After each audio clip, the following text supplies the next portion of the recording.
আজ আমাদের বাড়ির দোল পূর্ণিমা উপলক্ষে নারায়ণের কথা হবে, পুজো হবে, তাই আমি আলপনা দিয়েছি।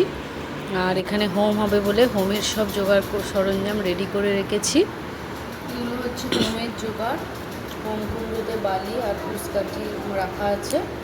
আর এখানে 28টা সাদা করবি, পূর্ণ পাত্র আর 28টা বেলপাতা গুলে রাখা আছে রেডি করে।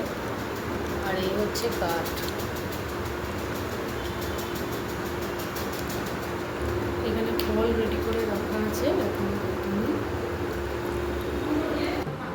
আর এই হলো আমাদের বাড়ির গোপালকে সাজানো হয়ে গেছে। আর আমার পুজোর জোগাড় কমপ্লিট হয়ে গেছে।